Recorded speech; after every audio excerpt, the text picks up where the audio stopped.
Welcome to the Geek to Geek podcast, where we have a travel bug. I'm Void, and I'm here with my co-host Beej. Oh no, bugs! That was an accent you do not use often. Today we're talking about travel, especially like geeky travel. Like, how do we keep it geeky while we're traveling?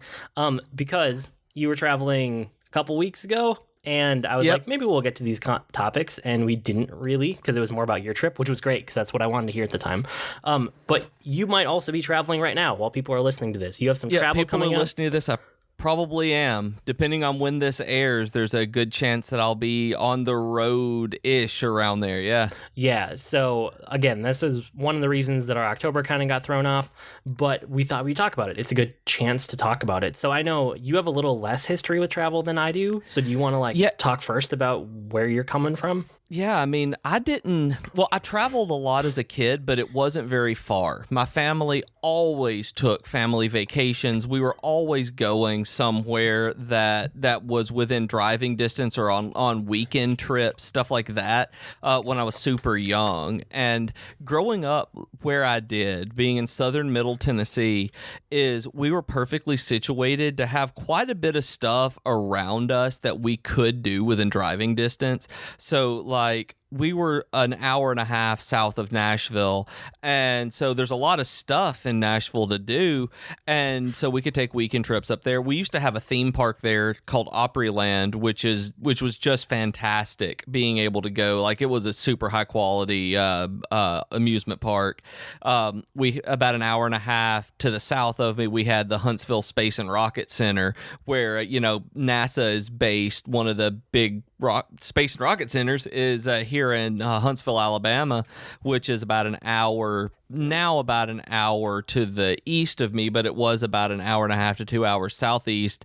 And so we could drive down there, and I could nerd out at the Space and Rocket Center and do stuff like that when I was a kid. And that was great. We lived near the mountains, and whenever we had a 5-hour drive to the mountains to spend a week there, I would just sit and read Tolkien or a Star Wars novel and not watch any of the scenery go by. And we did stuff like that. I loved to travel. My family, I always had such a good time doing that, but it was always in the southeast that the furthest away we would go would be to Florida or to the Panhandle, somewhere in the Florida Panhandle, or maybe Daytona Beach, down about midway.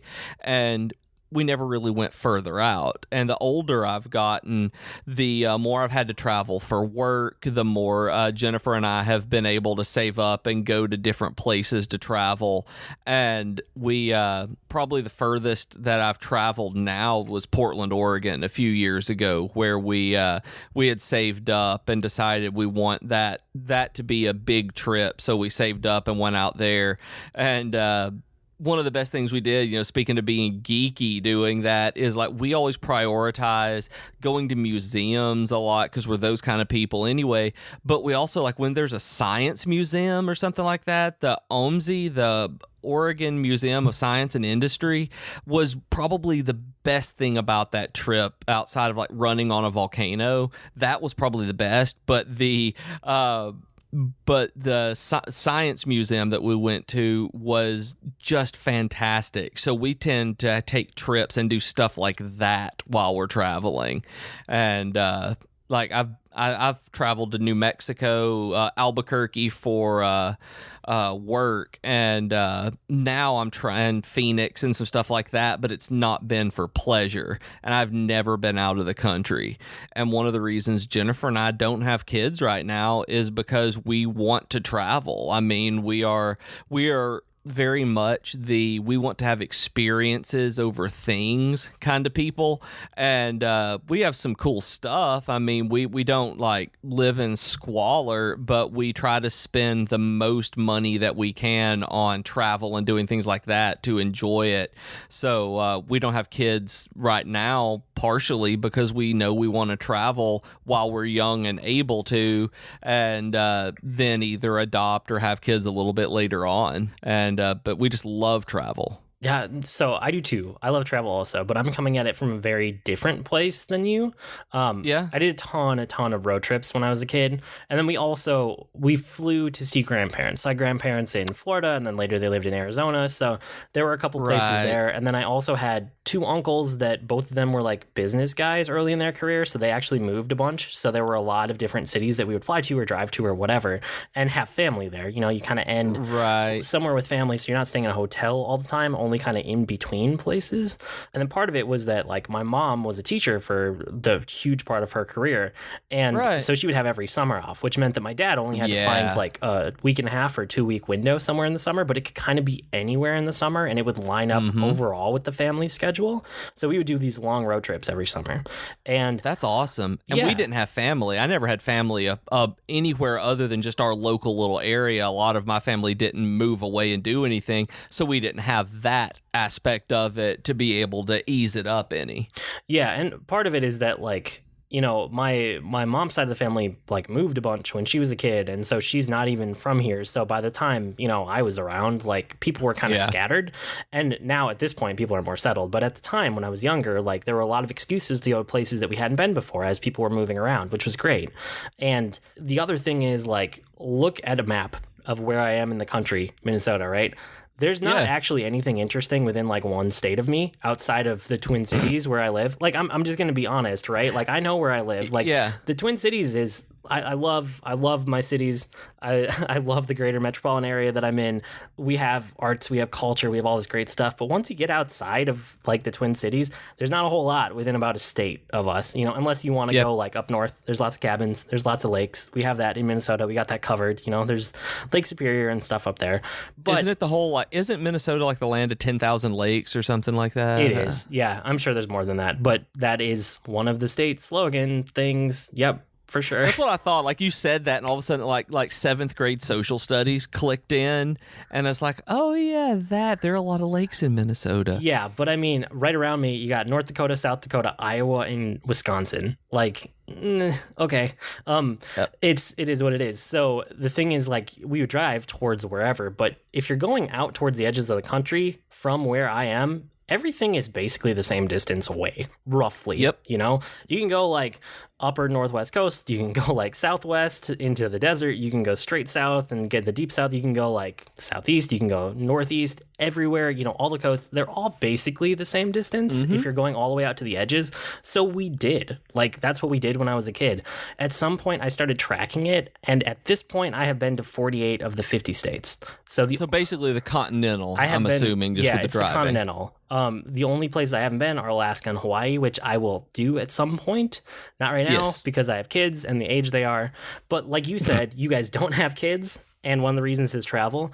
We have kids, but we had kids early-ish compared to other people our age because Yes. we wanted to like do that and get done with that so that we could get them out of the house early enough that we could enjoy like travel and together time before we're super old, basically. Right. You know, like our kids will be, you know, if they're not out of the house, they will be full adults by the time we're in our like later 40s, but before we're 50, that's for sure. And that means that like we should be pretty good on income by then. You know, whereas like income is more challenging when you're in your early 20s and late 20s and 30s now. Yeah. Welcome to millennial life. And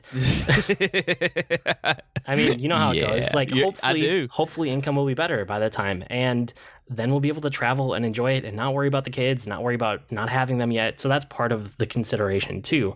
And then I did travel, like I did more flying around college time, just because of where family was at. Like I would go stay with my grandma Right. and stuff for some, you know, medical issues. But then also like I took a long trip to Europe, not like a study abroad, but we basically took a spring break and we extended it on both sides of spring break. And I went with like 5 other guys and we traveled around Europe, and that was super fun.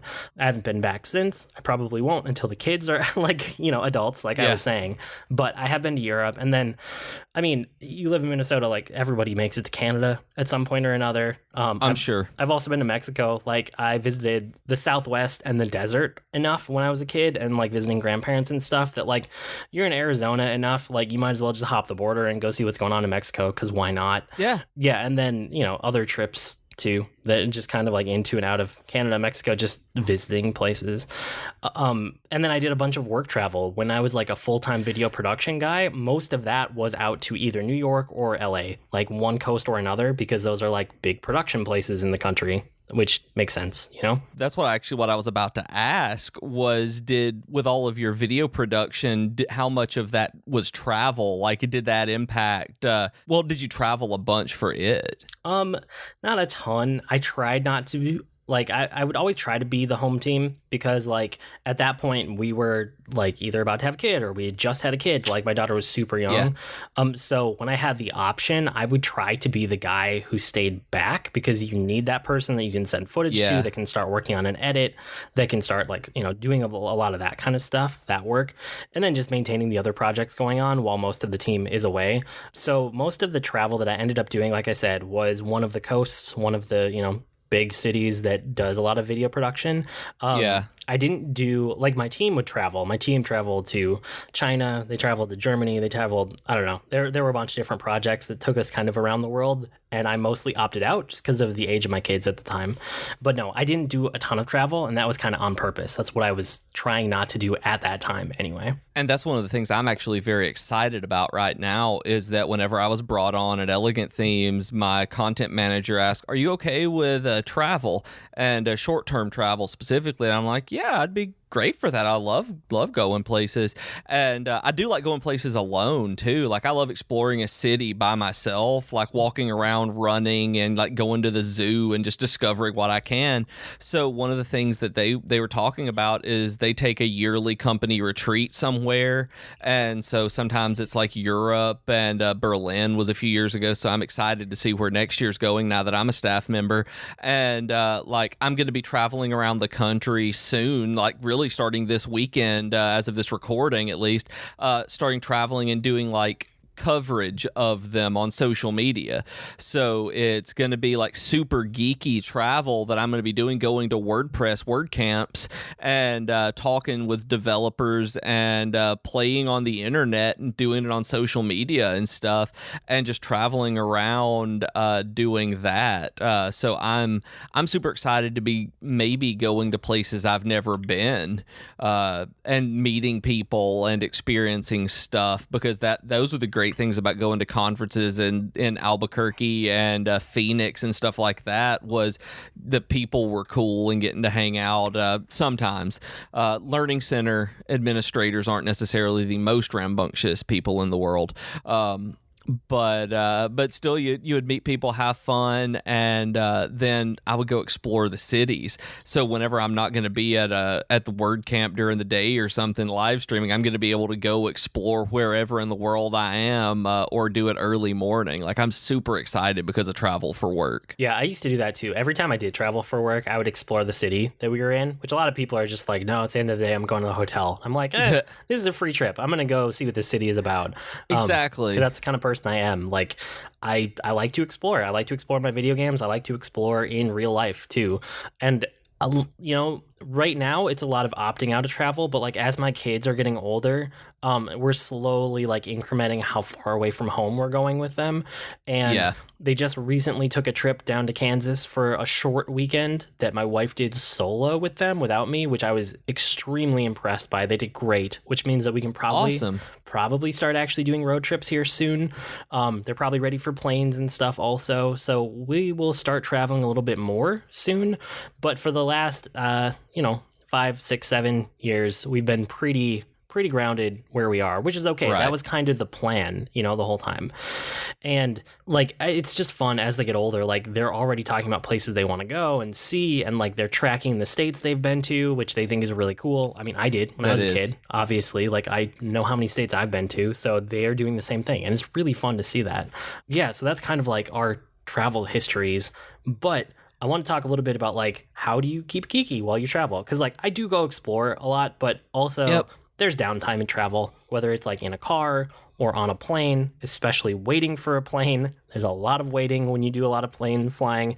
And I don't know, like, have you traveled enough to have strategies for this stuff? Well, most of the time it's books. That books are by far, I get so much read whenever I'm traveling, whether it's even when it's not for work or flying or anything like that, that I keep so many ebooks on my Kindle and on my phone that I am constantly reading something. That if I'm flying, I'm reading.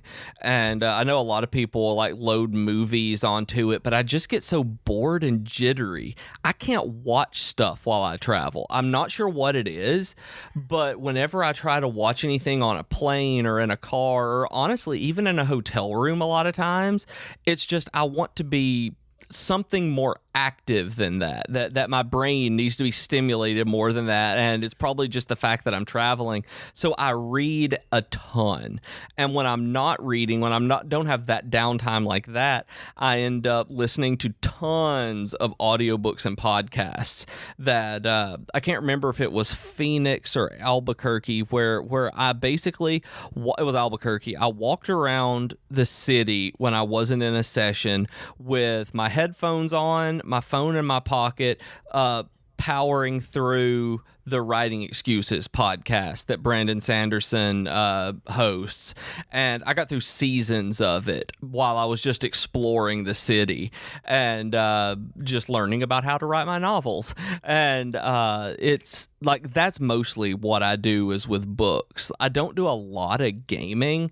That it's changing a little more now that that cell phones are able to give real gaming experiences.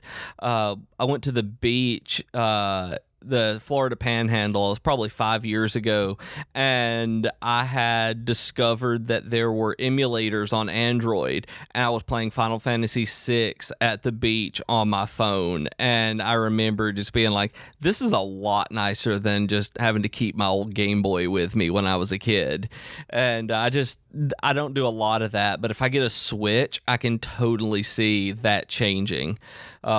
When I'm going this weekend, I'm only traveling a couple hours away to the WordCamp I'm speaking at this weekend, and I'm going to bring my Vita to see how powerful the Wi-Fi is at my hotel, to see whether or not I'm going to be able to play Kingdom Hearts on my Vita while I'm there. Yeah, So probably using probably remote not play. with a hotel Wi-Fi. Probably but not. Good luck. You might as well try it out. Why not? Yeah, I'm going to try it and see. Yeah, I mean, for me, it used to be a little bit of everything, especially when I was a kid, like road trips, in the backseat of the car. I think that might be where my tendency to like overpack electronics for trips comes from, because I will take all of the options, and then there are things that I won't even touch once during a trip. I do too. But my bags are so full of electronics. I do bring it all. I just don't end up using it. Right. So like what I actually end up using it's kind of fallen into a pattern, and I have been this way for a number of years now, but I didn't think about it until we started to do the show notes for this episode.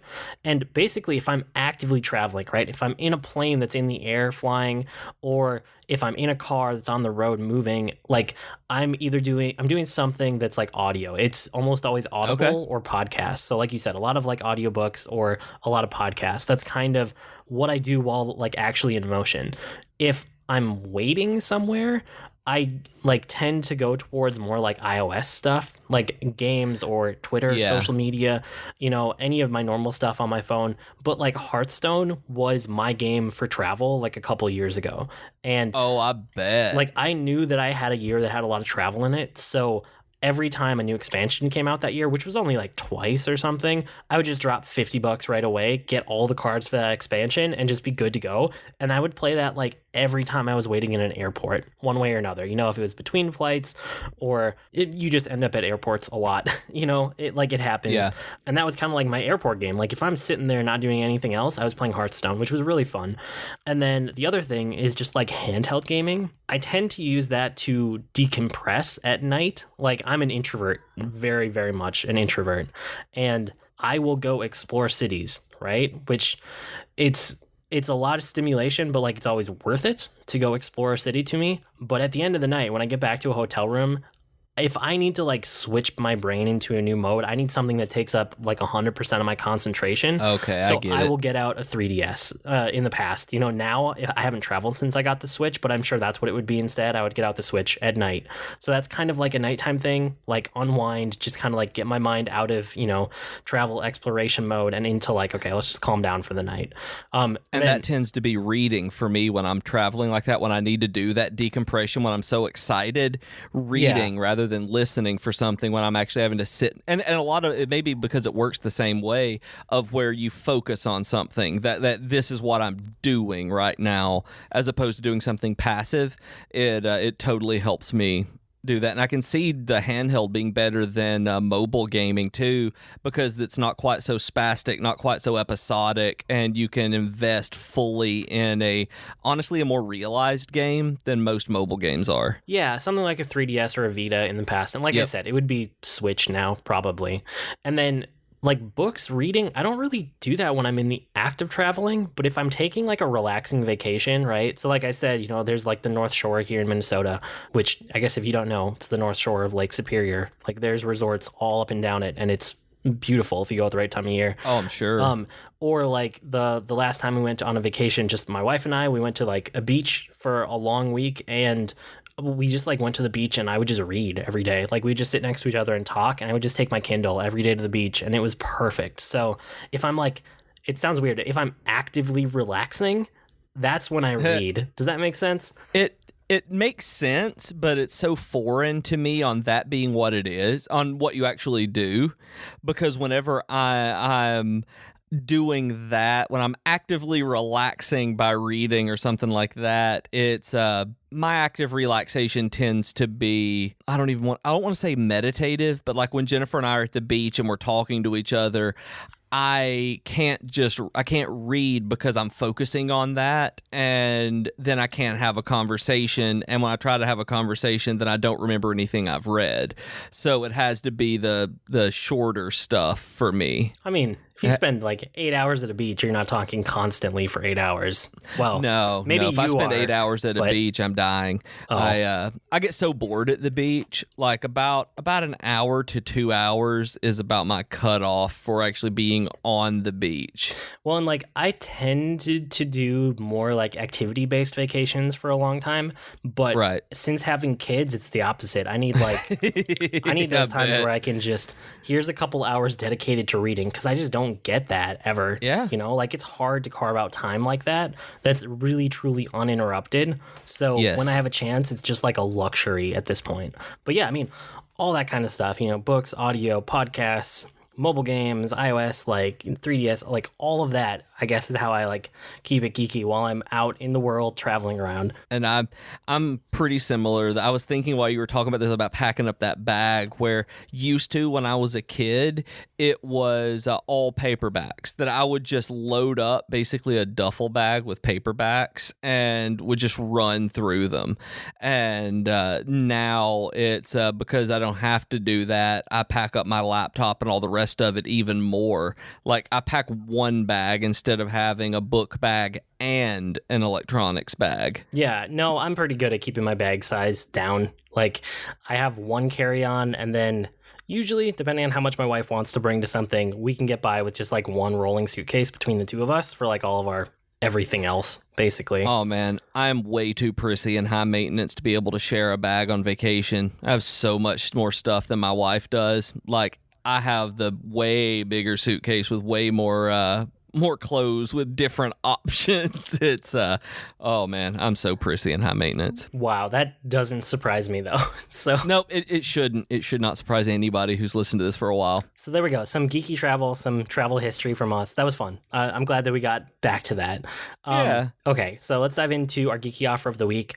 This week, Audible, like we have a lot lately. You can go to audibletrial.com/geek2geekcast and get a free month trial with a free book from us.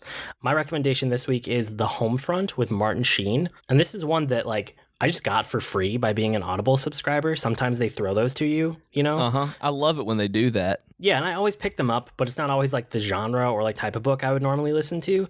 And Since I've been doing more of hardcore history lately, I've been thinking that maybe I should actually pick up some like history books for fun, which is a weird sentiment because I haven't looked at a history book or anything since like I was required to in probably college or maybe high school, honestly. But good nonfiction is so good. Right, and that's the thing. I have to keep reminding myself when I say history book, I don't mean history textbook. I mean like an actual interesting book. And this was free from Audible. It's Martin Sheen kind of narrating, kind of hosting, and it's almost like a series of vignettes. It's almost structured like podcast episodes, and each one's about half an hour. And it's like real life Americans talking about the World War II as it was going on. So sometimes it's like letters that he's reading to you, but some of it is like recordings from the time, and you actually hear the people talking about it. So man, it's super interesting, especially like the fireside chats when people were encouraged to like write into the president before the war had even started. And people talking about like how it's affecting them locally and like what they're seeing, you know, in the economy and like how the price of different things is going up, or how, you know, like the men are leaving town and they like, you know, they're like, well, we hope that you use like the people who volunteered and not the draftees, but we understand.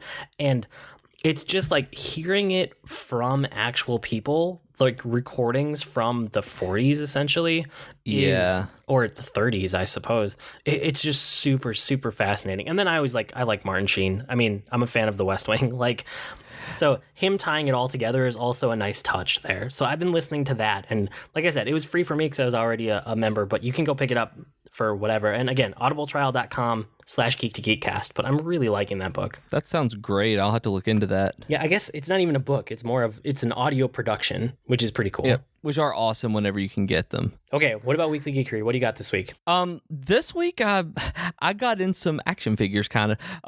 I ordered GameStop had done this cool thing where I was talking with Austin, and he's super into Funko Pops, and I like them. I know we did our geeky collecting and stuff like that, and I like having Funkos of stuff that I really think are cool and that I like, but I don't go crazy. It's like something if I see it, it's like, oh, that's neat.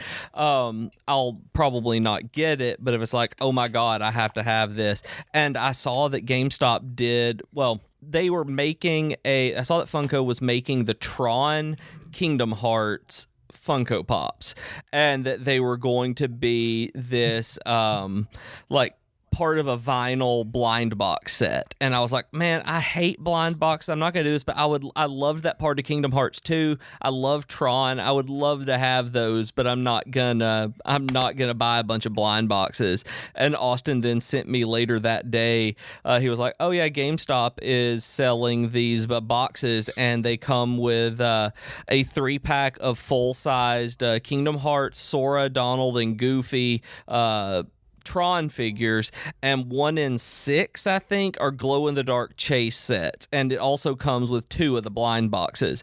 So it finally came in the other day, and I got one of the glow-in-the-dark chase sets, where it's got the lines that actually glow in the dark like they're Tron figures. So they're really cool, and they're worth about 5 times on eBay right now what I paid for the box. You can sell them for about $150.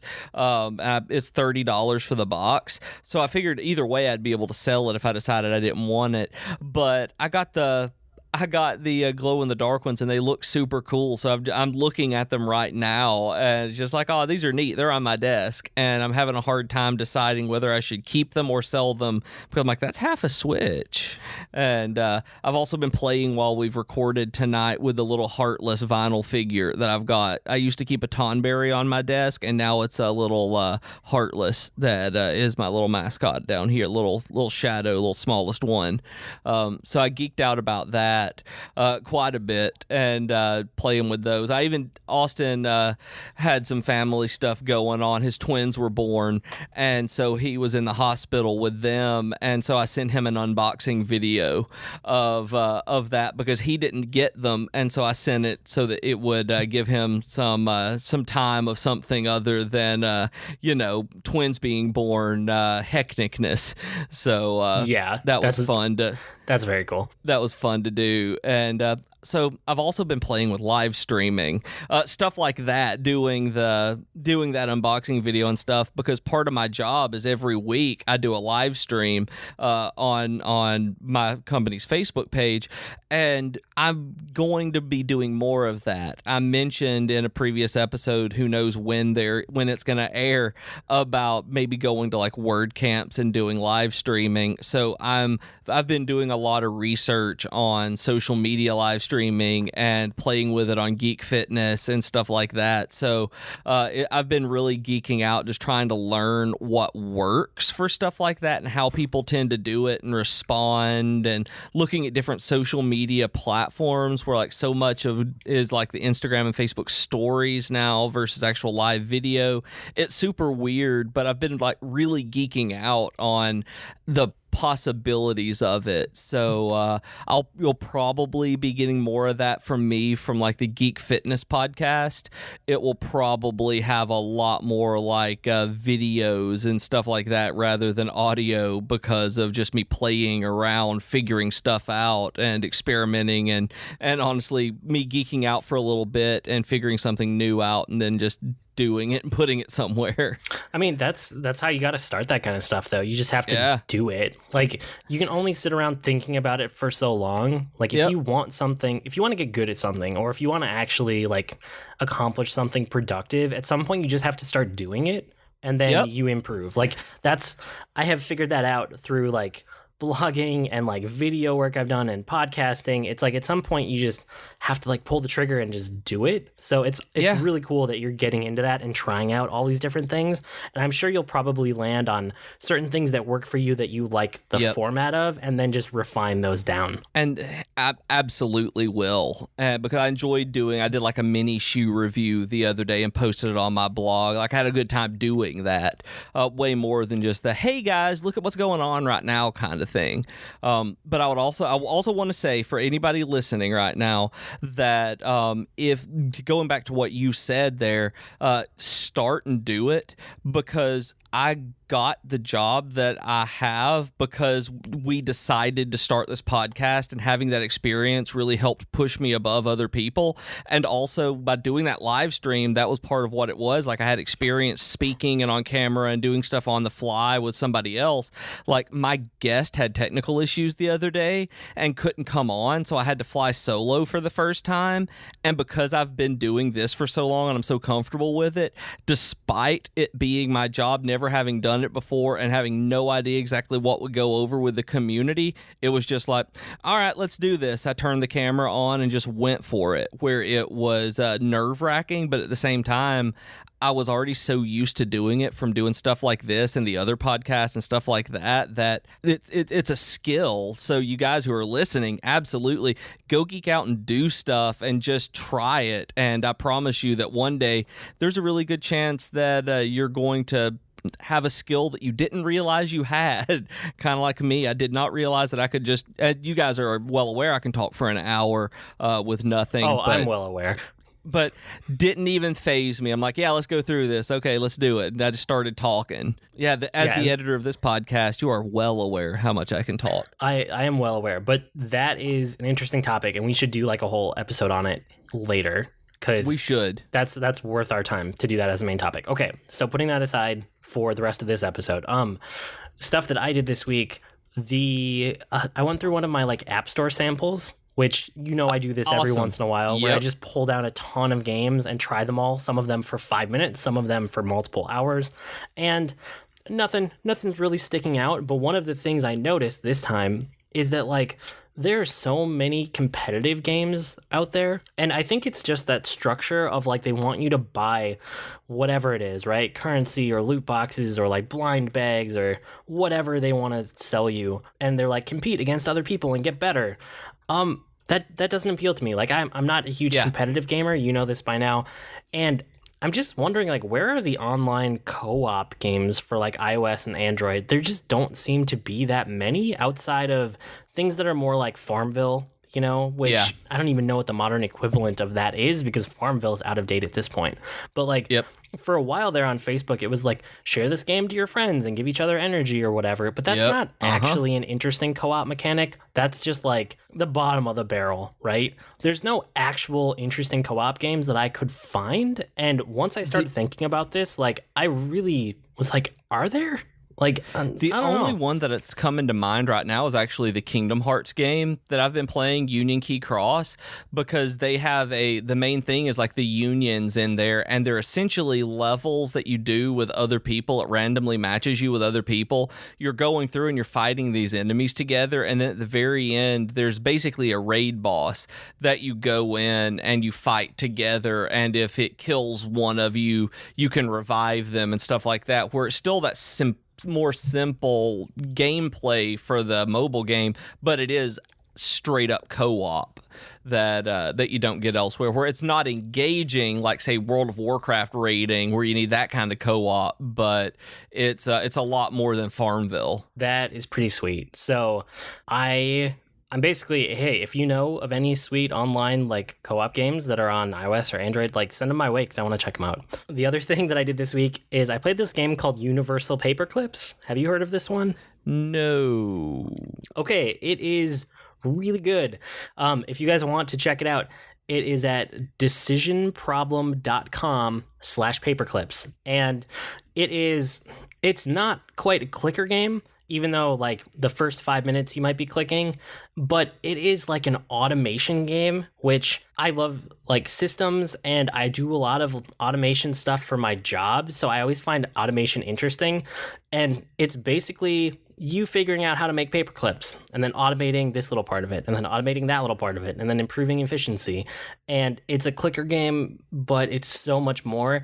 And it slowly tells a story through its mechanics as you kind of consume the world with paper clips, and then you go beyond the world and you go into outer space, and it goes off the rails in such interesting ways. It's basically like a sci-fi story told through making paper clips. It's really weird. I'm playing it as you describe it, and I don't understand how any of that is possible. Right. That's the thing, is the place that it starts is you have a button that says make paperclip and you click it, and it has humble beginnings, and by the end you won't even believe like where you are and how you got there. I played this game over a couple different days because it'll like cache in your browser and you can load it up tomorrow and it'll pick up where you left off. And okay. like I beat the game, which it takes a while, but it was worth it to ridiculous. me because the story was really compelling, and it doesn't ever explicitly tell you the story. It's all told through the mechanics of the game, which I just find so interesting. But it's totally free. It's just a browser game. So again, yeah, I'm clicking right now. I've made 240 paper clips as of right now. yeah, I'm gonna have to edit out your clicking. You are, But- because I don't have a mute on this new mic, so you're welcome. That's okay. So you can go to decisionproblem.com/paperclips, and it's worth your time to at least look at. I also checked out Metroid Samus Returns this week, and it was kind of just another Metroid game. I was kind of let down by it. I'm glad I rented it. I'm glad I didn't buy it. But the thing is, it's just that because I have a better Metroid game, because I got a Super Nintendo Classic, and it has Super Metroid on it, and I'd rather be playing that. So I want to talk about the Super Nintendo Classic. Did you have any questions about it? Because I know Okay. you were pretty hyped for it too. Well, I want to ask why Super Metroid is a better Metroid game than Samus Returns or Metroid Return of Samus, whatever that one is. I want to know why it's better, because it looks so cool to me that I don't get it, because Super Metroid is great, but have they not made just a new modern fantastic better Metroid? Because I didn't know it was out yet. And I want to Metroid Samus Returns is a remaster of the second Metroid game, which was on Game Boy. But is it an actual remaster? I thought it was a complete remake of it. Well, no, it's a remake, but like, I mean, you're comparing it to Super Metroid. That's like the best Metroid game. Like, nothing else really stacks up against it, in my opinion, anyway. In terms of Metroid, that's the one that I will always go to. Okay. Yeah. I really want to try it, because I'm not sold on that, because I can totally see how the new modern one would be better, because I love Super Metroid, but I've probably gotten more gameplay out of like Metroid Fusion and Zero Mission and things like that. Yeah, I mean, I liked Fusion also, but I think Super Metroid is still just really, really good. It's such a good game. So the Super Nintendo Classic, which I always either call, it's weird. When I say it out loud, I say Super Nintendo, but Yep. in my mind, I always think SNES. And then there are people I know that say like SNES or like SNES, and They're wrong. they're wrong. So I And if don't, this I is don't know where you- that's coming from. Like where that, I wonder how regional it is, or if it's I don't like know. based on friend groups that would say it out loud. I mean, I guess I always just say Super Nintendo because that kind of has us covered. Yeah, I've always said Super Nintendo, and then it's like the SNES kind of, because I mean it's not a word. Nobody I've ever heard of called it the NES until like I'd heard like maybe 5 years ago or something. It was somebody on the internet, and then I heard people calling it a SNES, and I'm like, the only time I ever said SNES was with Z-SNES, because the emulator, because I just said it, because that's just what it was. It was Z-SNES, and because ZSNES was stupid. But if somebody just calls it the SNES, I'm like, it's Super Nintendo, bro. It's Super Nintendo. it's- yeah, that's I what it guess is. It's also kind of from the time before there was a whole lot of like voice sampling in games. So Yeah. that might be playing a part of it. And before there was like worldwide communication for everyone every second of every day. Whereas now, not knowing how to pronounce the system's name just wouldn't happen, you know? Right. Yeah. So the games I've been playing, I've been sampling a lot of games in it. I mean, they're like some of the best games ever, you know, from that generation. They're like the best Super Nintendo games, short of Chrono Trigger is missing for some reason. I don't know, whatever. Yeah, But that one besides was that- weird when I saw that it was. Yeah, besides that, it has basically every game that I would want on it. Most of my time that I've spent, besides just kind of like playing around with all of them, has actually been in Star Fox, because I played that game to death when I was a kid. Like, That's and- the reason I have a Super Nintendo, is my dad went to Sears and played it all the time, and finally we just bought one so we could play Star Fox at home. yeah, so Star Fox, So good. I booted it up for the first time since the 90s, it has to have been, and I got to the second to last level in the game, to that boss, without dying. Like, Nice. apparently those reflexes were just buried deep, and I didn't realize I could still do that. And then as soon as I died once, like, you lose your laser power up, and then it's all downhill from there. But Yeah. I mean, I got legitimately through like it's like 6 or 7 levels. I didn't quite get to the very last level, but I mean, that was, you know, I hadn't played it for over 10 years, closer to, I don't even know how long. It's been a long time. You said since the 90s. I mean, that's been Yeah. longer than 10 years from now. Oh yeah, I know. No, it's been quite some time. I really can't remember the last time I played Star Fox, and watching videos of Star Fox 2 has been like, man, those graphics, where it still doesn't look bad to me. And that's the weird thing, is like, oh, that looks like good new graphics in my mind, like in my heart, where everything, like the inner like self is like, oh yeah, that's what new graphics look like. And I was like, that's cool. Yeah, I don't think they're great. Like, I like them for the nostalgia, but they don't actually hold up. Like, it's not good graphics. Sorry, Beach. But Star Fox and Star Fox 2, one of the things about Star Fox I forgot is that when you're in third person view, which is the superior way to play, is I'm just dropping these like just statements that people will fight me on. I know they will. They will, because it's the internet. It has no reticle. I forgot that. I forgot that there's no there's reticle not. in the third person view of that first game. But still, I don't know. I just had the reflexes for it because they're just ingrained from childhood. Star Fox 2 isn't that great. I'm not a fan of it. I can see why they didn't release it, because the N64 was just about to come out and the PlayStation was already out.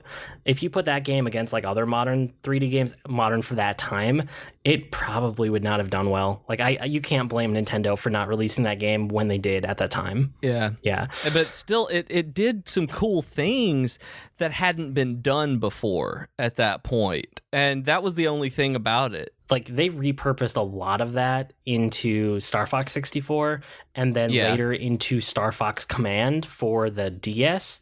Like, they didn't ever let those gameplay ideas go away. They just didn't use them again until later. And that's a fantastic thing for them to repurpose them. I mean, that's, at least it's not wasted. At least the developers still, you know, they got their work out there. So it's cool that it's out there now for people like us to look back on and be like, oh, what could have been? But I'm also glad that, like, they didn't at the time, probably wouldn't have gone well.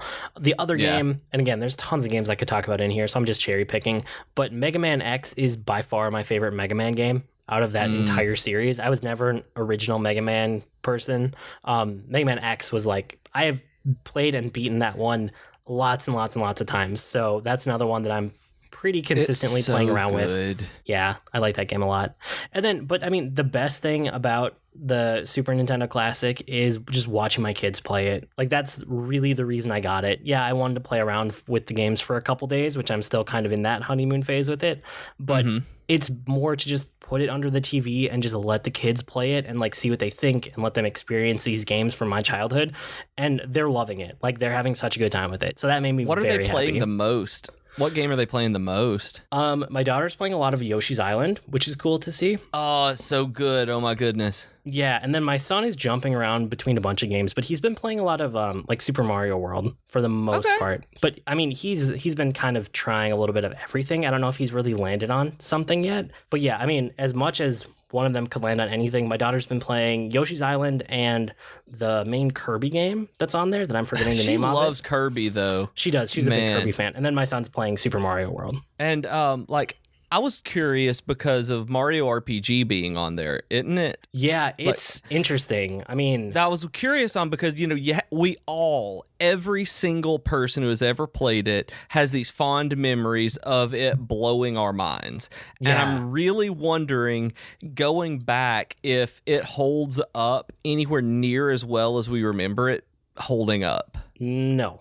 I mean, the answer is no. It's kind of rough around the edges, especially because they've iterated from it so much now in other like Mario RPG games. But going back and playing it basically made me I want them to make another game like that is just a straight up Mario RPG. Because everyone they do now has like gimmicks to it, or it's one of their like Paper Mario series, or it's some kind of like weird spin-off thing with Mario and Luigi.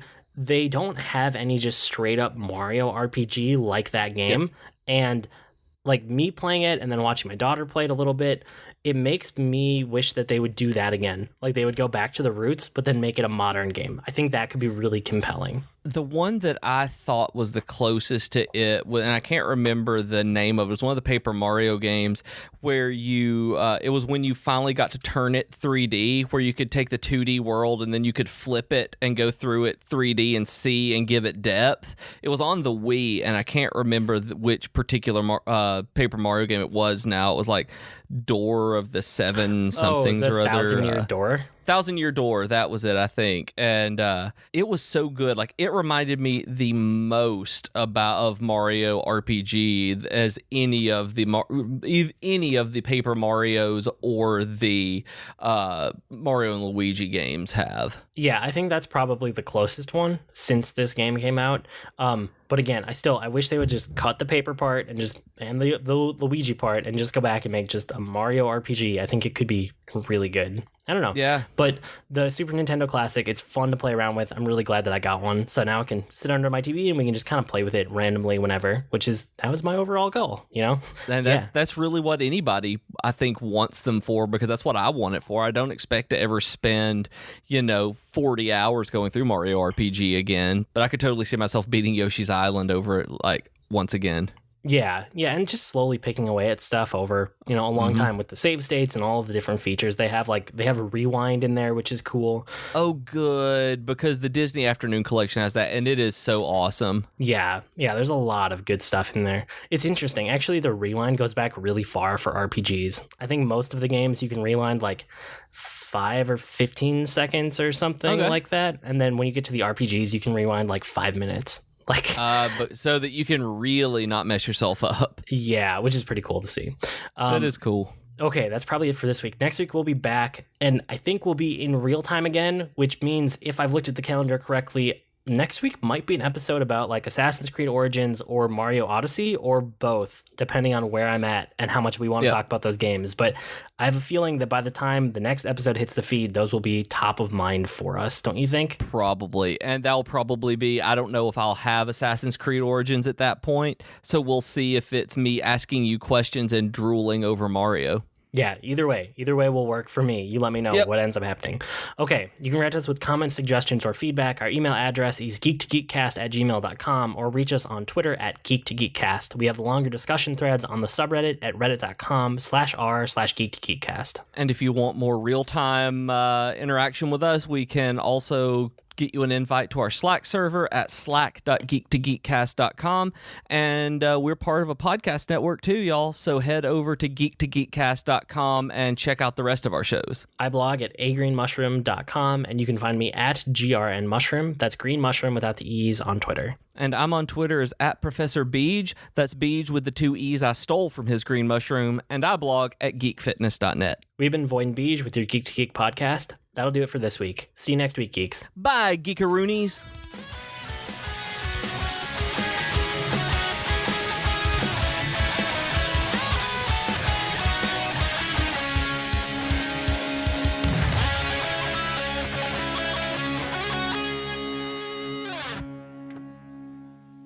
Hey everyone, I'm Katie. And I'm Chelsea, and we're the hosts of the podcast Tea Time with Katie and Chelsea. We are two best friends who love pop culture. We try to have a female perspective on things, but we really just talk about anything we like. What are some recent topics we've done, Katie?